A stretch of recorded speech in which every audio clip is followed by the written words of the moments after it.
Hey guys, so I wanted to talk about what we could be doing for our children in teaching them how to survive without us. And I'm not trying to be like a doomsday person of, hey, we're all in quarantine, everybody's going to die, and your kids are going to be out in the wilderness wandering like the Israelites. That's not what I'm talking about.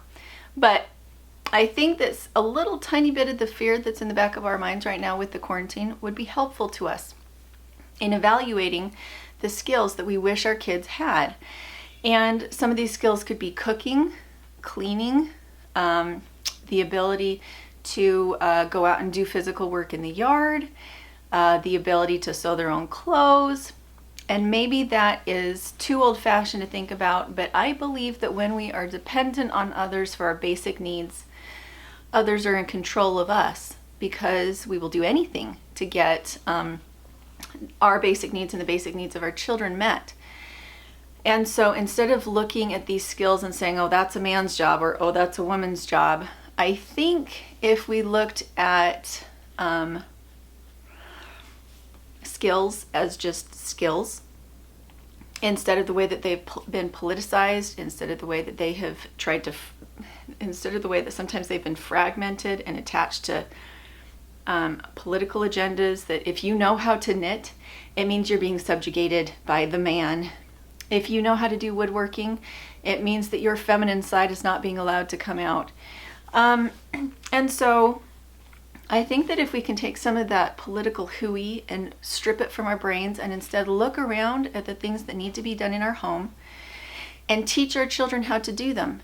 And it could be absence due to an illness. It could be that it could be a big catastrophe emergency type of a thing where it would be really great if our kids knew how to cook their own food, if our kids were in good enough shape physically that they could walk a mile. That might be a really, really important skill in an emergency. But if you are essential personnel at a hospital and you have a really, really late night and you need to be able to come home and find a way to eat and sleep quickly so that you can go back to work, even if you can't come in contact with your children, they can have a hot meal on a tray out wherever you're now sleeping to stay away from them. They can have a hot meal on a tray that you can then eat, and that feeds you emotionally, not just physically. And I don't think it has to be fancy. For instance, my kids do know how to cook, but they don't know how to cook anything fancy. I wish they knew how to make biscuits, but they keep screwing those up. But they can make really good waffles, and they're a bread substitute in our house at times. My kids do all the outside chores. They may not do them terribly well, but the animals will survive. They will survive, and they bring in eggs and milk, and we have meat that comes, and we have vegetables and fruit. To a limited extent, they can do all of those things. Am I still teaching them? Yes, but they have a basic knowledge of how to do things. Every year when I do a garden, my kids plant my garden with me. Most of it doesn't survive. Most of it is not planted right, and almost none of it bears fruit. But they are always there with me, putting the seed in the ground.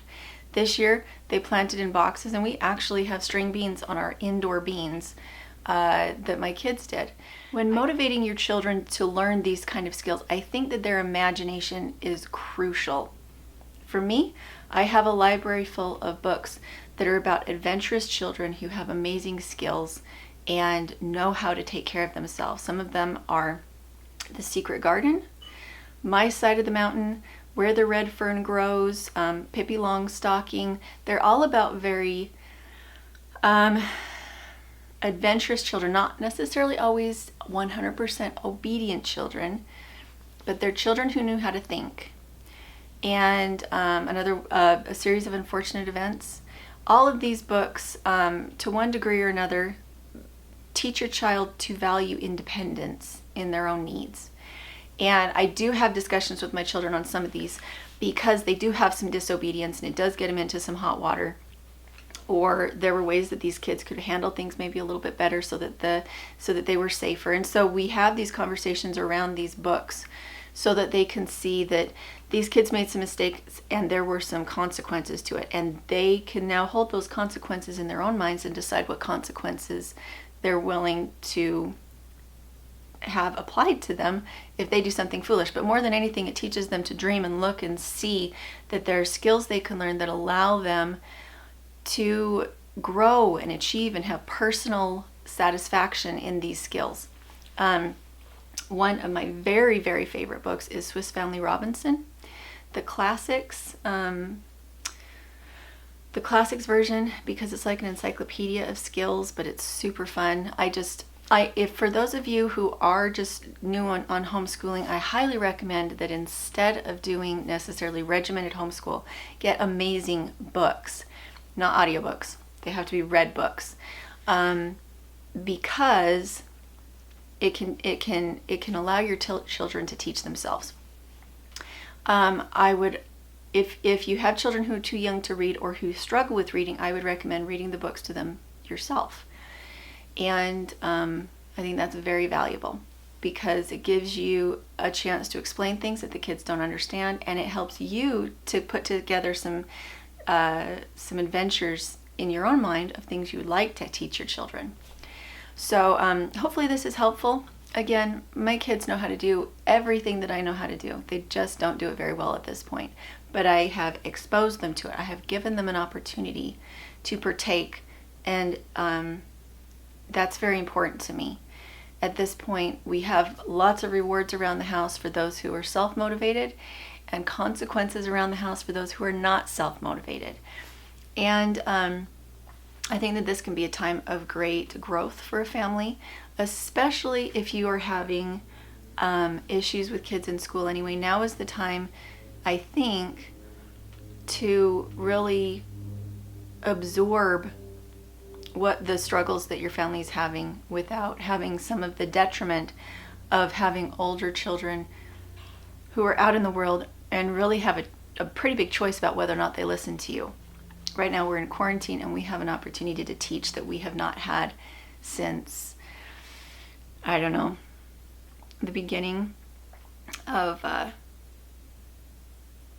really the modern age of entertainment and vehicles and kids not being on a farm anymore. We have this huge opportunity to save our children. There are so many kids that I run into on a daily basis where I look at them and I feel so sorry for them because they don't have skills. And because they don't have skills, they feel powerless.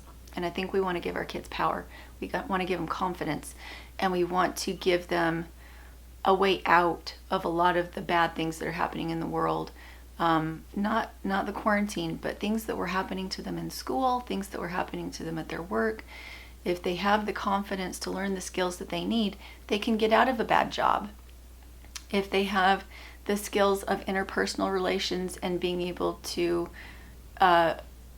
pick out character and pick out other people who have good skills, maybe they can avoid spending time with people who are bad for them because they will have learned that they don't want to participate in something that ruins the skills that they've just developed in their little brains. I think there's just so much here, so much opportunity. So I've up to this point, hopefully I've been showing you a whole bunch of clips of the things that we teach our kids. And I don't think it has to be farming, but I do think it has to be physical. I think when we sit and all that we do is work with our thumbs all day, it doesn't teach us empathy. It doesn't teach our bodies to be strong. It doesn't give us good posture. And I think we need to be aware of that we need physical skills. So hopefully that was helpful. We'll talk to you later.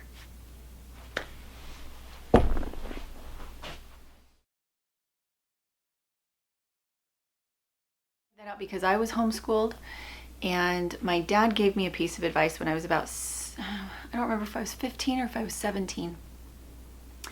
But my dad came in one day when I was after school, when I was reading a book, and he looked at me and he said, "Why do you keep reading these books that don't teach you anything? They don't improve anything about you. They just entertain you.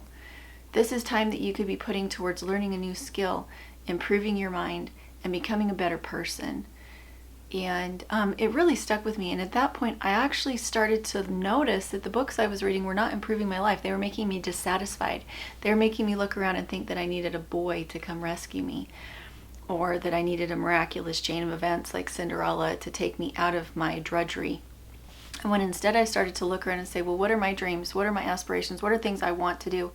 I started to look up books about carpentry, and I started to look up books about self-sustaining living and growing my own food and building my own cabin because I wanted independence. And when I made that mental shift by changing what I was reading, it changed my life, because I was looking at books that could solve my problems instead of looking at books that just made my problem look bigger and less surmountable. You cannot do that when it's so hard. So stand up. I want to show you.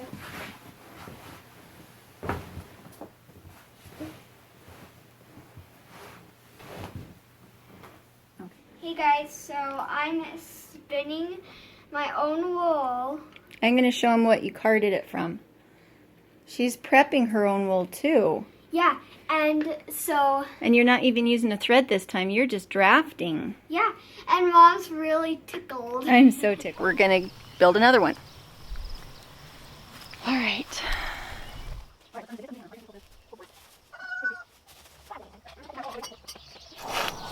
It's a good old tool, huh? But I'm also a good tool. You're a good tool.